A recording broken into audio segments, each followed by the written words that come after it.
उसके बाद ये सोहेल अफरीदी खैबर पख्तूनख्वा की आवाम के पास क्या मुतलबा लेके गए, उन्होंने इनकलाब के बारे में क्या बात की, जो पीटीआई का प्रोटेस्ट होने जा रहा है उससे मतलब क्या बात की, ये वीडियो देखिए फिर हम इसके ऊपर बात करते हैं। आइए।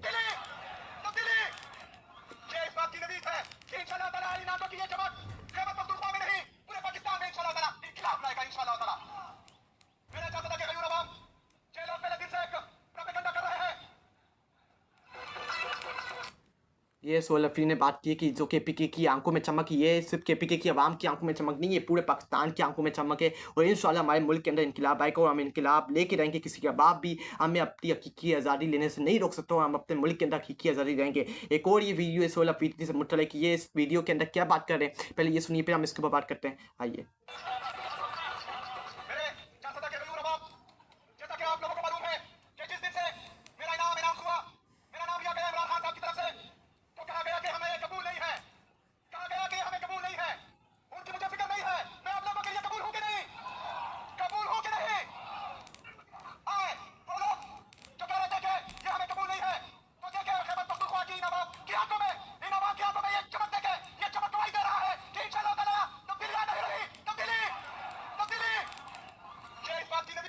ये सोहेल अफरीदी ने केपीके की आवाम से पूछा कि आपको मैं कबूल हूँ या नहीं कबूल, तो केपीके की आवाम ने कहा कि आप हमें कबूल हैं। ये जो ऊपर पन कमरों के अंदर फैसले करते हैं ना, कि जब से इमरान खान ने मुझे नामजद किया कि केपीके का वज़ीर आला तुमने बनना है, तो उन्होंने फैसला किया कि इसको हम बनने नहीं देंगे, कोई और वज़ीर आला लाओ, किसी और को नामजद करो। तो इमरान खान ने उससे मतलब कहा कि आप केपीके की आवाम के अपने बयानिए को लेके गए, अपने मुतलबात को लेके गए और इमरान खान के हुक्म को लेके कि आपको कबूल हूँ कि मैं वज़ीर आला से सीएम केपीके बनूँ। तो आवाम केपीके की आवाम ने चार सदर की आवाम ने कहा कि हमें आप कबूल हैं। कोई और फैसला करता है बंद कमरों के अंदर, वो हमें कबूल नहीं है, लेकिन जो इमरान खान ने फैसला किया आपको वज़ीर आला सीएम बनाने का, वो हमें कबूल है और आज में कबूल है। उसके बाद ये सोहेल अफरीदी क्या बात करते हैं, पहले ये वीडियो देख के फिर हम इसके ऊपर बात करते हैं। आइए।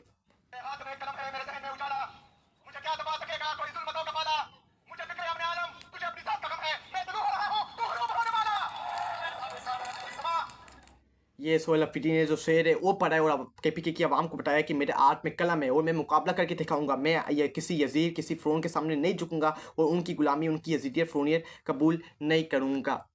उसके बाद अगर हम देखें माली साल 2025-2026 के तरफ पहले 3 माह में मुल्क की बैरूनी सरमायाकारी 34% गिर गई है। सरमायाकार एतमाद ही नहीं बना पा रहे, कई कई मिलिट्री नेशनल कंपनियां मुल्क छोड़ गई हैं। बेरोजगारी 22%, गुर्बत 45%। इन हालात के साथ पता नहीं किस को सपने आ रहे हैं कि मैसर पकूल मरियम पाँचवीं गेर पर है। ये बात हकीकत है कि मुल्क के अंदर सरमायाकारी मुकम्मल तौर पर तबाह और बर्बाद हो गई है। कोई पाकिस्तान के अंदर सरमायाकारी करने को तैयार नहीं है, कोई पाकिस्तान के अंदर इन्वेस्टमेंट करने को तैयार नहीं है। माली साल 2025-2026 के तरफ पहले 3 माह में मुल्क की बैरूनी सरमायाकारी 34% गिर गई है। सरमायाकार एतमाद ही नहीं है कि कोई एतमाद ही नहीं बना पा रहा कि हम इस मुल्क के अंदर इन्वेस्टमेंट करें। कहीं मिलती जो नेशनल कंपनी है वो मुल्क छोड़ के खैर बात कह के पाकिस्तान को चली गई है। बेरोजगारी 22%, गुर्बत के अंदर 45% इजाफा हो गया है। और जो बड़ी बड़ी मनी नवाज कह रही है कि वो जो जेल के अंदर कैरी नंबर 804 बैठा है उसको पता ही नहीं है कि बाहर पाकिस्तान तरक्की करके, ये खाक पाकिस्तान तरक्की करके। आओ ना मरी नवाज, पहले अपने गरबानों में जान के देखो, अपने चाचे को कहो, अपने चेरी ब्लॉसम चाचे को कहो कि उसको भी कहो कि अपने गरबान में जान के देखो। और मरी नवाज जारी टिकटॉकर जाली फॉर्म 47 की वज़ीर, तुम्हें भी कहता हूँ कि अपने गरबान में जान के देखो कि कौन सा पाकिस्तान तरक्की कर गया और कौन सा पाकिस्तान जो तुम लोग अवाम में उड़ा रहे हो, अवाम में बातें कर रहे हो कि पाकिस्तान तरक्की करके पाकिस्तान आगे बढ़ रहा है। भाई दिखाओ ना, हमें भी पता चलना चाहिए कि तुम कौन से ख्वाब देखती हो, तुम कौन से ड्रीम देखते हो। पूरा निज़ाम जो बंद कमरों के अंदर फैसले करते हैं कि पाकिस्तान अपने पाँव पे खड़ा हो रहा है, पाकिस्तान आगे बढ़ गया है।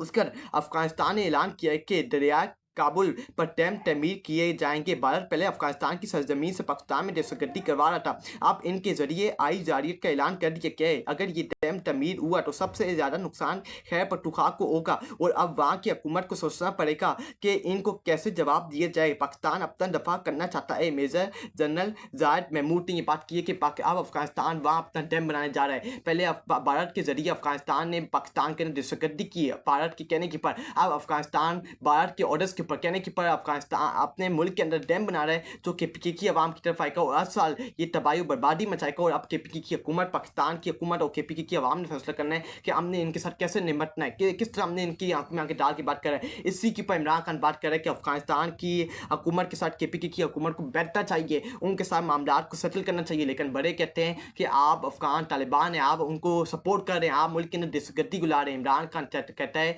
कि अमन के जरिए, मुस्कुराहट के जरिए, डायलॉग के जरिए बात करो कि मुल्क के अंदर, अफगानिस्तान के अंदर भी अमन आए बात के जरिए और पाकिस्तान के अंदर भी अवाम अमन और सुकून के जरिए रह पाए। उसके बाद पीर को 16 फीटी की इमरान खान से मुलाकात हो जाएगी। राना सनाउल्लाह ने कहा था कि पीर के आज के दिन, आज पीर है, आज इमरान खान की 16 फीटी की इमरान खान से मुलाकात हो जाएगी। लेकिन आज का दिन भी चला गया, अब कल मुलाकात कर रहे हैं इमरान खान की अपनी फैमिली मेम्बर से। अब कल देखना पड़ेगा कि कल इमरान खान की उनकी फैमिली, कल इमरान खान से उनकी मुलाकात 16 फीटी की होती है या नहीं होती। इस वक्त बांग्लादेश के खजाने में 112 अरब डॉलर्स पड़े हैं और हमारे खजाने में कौमी तराने 9 मई के अफसाने और पटवारियों की बाजी की तक की नाक पड़ी है। ये बात हकीकत है कि बांग्लादेश के अभी खजाने के अंदर, जो उनका खजाना है उसके अंदर 112 अरब रुपया अभी तक पड़ा हुआ है। और हमारे खजाने के अंदर क्या है, 9 मई के अफसाने, पटवारियों की बाजी की तक नाक और 24 नवंबर का मैच किया, 13 अक्टूबर का टीएलपी के वर्कर्स के ऊपर मैच किया। ये हमारे खजाने के अंदर पड़ा हुआ है। बांग्लादेश हमसे आगे निकल रहा है लेकिन हम वहीं के वहीं खड़े हैं।